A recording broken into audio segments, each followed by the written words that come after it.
高达史上最大战舰，承载人类文明延续的希望之地。机动战士高达00设定解说。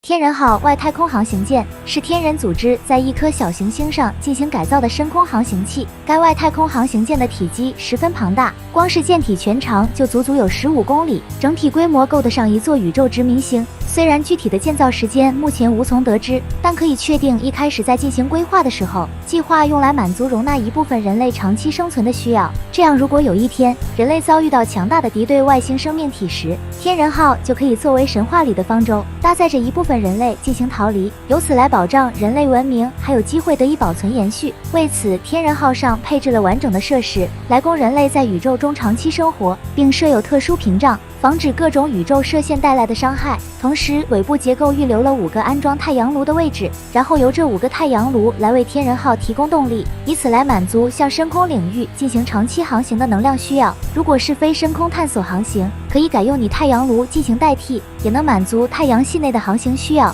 不过，承载人类进行深空航行的这一定位，在准变革者接管了天人号以后发生了改变。除了原本人类使用的生活设施之外，还增加了准变革者的培养设施和制造工厂，其中制造工厂有完整的生产体系，在天人号上就能独立生产 MS 和 MA 等各型装备，同时增加了相应的空间，用来部署已生产出来的这些作战兵器。这就使得天人号的性质发生了改变，完完全全成了一个军事机动要塞的存在。后来地球联邦政府接手了天人号以后，也在天人号上部署了一部分军队，延续了天人号的军事功能继续使用，包括天人号上的制造工厂也进行了利用，一度基于准变革者的技术开发出了新型 MA 加迪拉萨。由此可以看出，地球联邦政府对天人号的探索和开发十分的积极。但是天人号内部的结构复杂且存在多个独立模块，使得地球联邦政府用了2年时间，仅仅掌握了天人号70%左右的情况，包括最核心的量子信息处理系统 VEDA。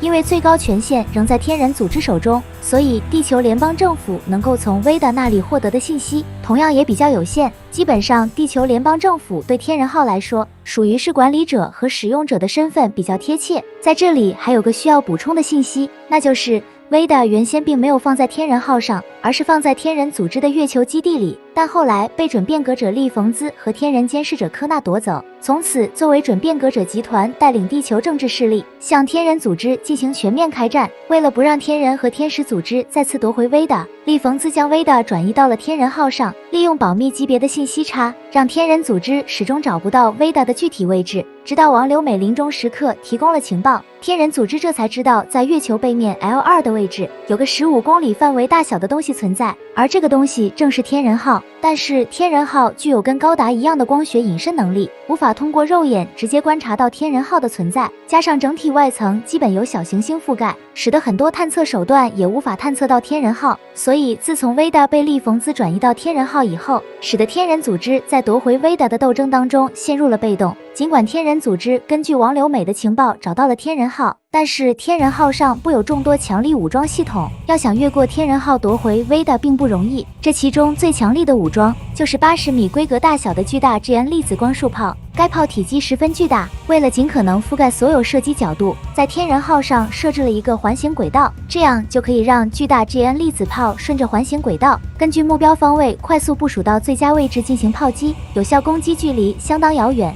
并且打击范围也是相当的广，一次输出足够覆盖大规模战役的战场空间，也就是将战场上的所有单位直接全部一扫而空。在第一次使用的时候，利冯兹直接不管己方的 ALOS 部队是否会被波及，直接开炮扫清了两边正在交战的大部分部队，使得剩下存活的人员除了天人组织之外，其他人均暂时失去了继续战斗的意志。但话又说回来，让巨大 GN 粒子光束炮输出如此强大威力，势必要消耗大量 GN 粒子。虽然天人号上有大量的拟太阳炉，但要完成满功率的攻击输出，还是会需要花费比较长的时间进行储能，这就会使攻击间隔时间变得非常长。这个时候，对手就会利用这个间隔时间规避到巨大 GN 粒子光束炮的攻击盲区，或者选择抵近天人号进行突破。所以在天人号上还遍布有其他防卫兵器进行补充，也就是20米规格的 GN 粒子光束炮，其体积大小已经等同于一个机动战士的大小，输出的威力很强，连至天使高达的 GN 护盾 Beat 都挡不住该武装的攻击。如果没有足够的防御手段，很容易就被击中数发导致摧毁。而且射速很高，很难躲过攻击，所以要突破天人号的防御，需要抓紧时间摧毁掉一定数量的 GN 粒子光束炮，在创造出一定范围的防御空白了以后，才好突破天人号的防御进行占领。当然，天人号上还有部署有机动战士的话，在敌方靠近天人号的时候立即出击，补上被敌人撕开的防御缺口，而剩余的防御手段，天人号还能展开 GN 立场进行防御，甚至也可以启动 Trans-M 来作为最后的应急手段使用。不过这些能力没有在战斗中展现，天人号具体怎样发挥，目前仍不得而知。而在天人号的内部，还部署有大量的自动机器人，来阻止天人组织的人员进入到天人号内部。由此可见，为了不让天人组织夺回威的，利冯兹做足了功夫，全力与天人组织进行战斗。在经过一番较量之后，提耶利亚成功突进了维达所在的位置，但利冯兹早已在那等候。一番交谈之后，率先朝提耶利亚开了枪，使得提耶利亚应声倒地不起。然而，看似利冯兹要拿下对天人组织胜利的时候，刹那觉醒成为了纯种变革者。接着，双欧高达强化模组启动 Trans-M Burst， 释放出了超高的 GN 粒子浓度，覆盖了整个天人号，不但使得天人组织扭转了战斗的劣势，还让维达做出了决策，断开了与利冯兹的连接。同时，提耶利亚的意识与维达相结合，在获得全部权限了以后，维达成功回到了天人组织的手中。之后，利冯兹率领的准变革者战败，于是天人号也重新被天人组织掌握，从而拿下了这场与准变革者集团决战的胜利。但没过多久，天人组织就将天人号转交给了地球联邦政府。正如前面所描述的那样，地球联邦政府在接手后的2年时间内，对天人号进行了全面探索和了解工作。同时，在新政府的融合政策影响下，地球联邦政府还对天人号进行了改造，从原来的军事要塞改造成太空站，将天人号上原有的武装进行了移除。然而就在这个时候，木星出现了一个巨大的黑洞，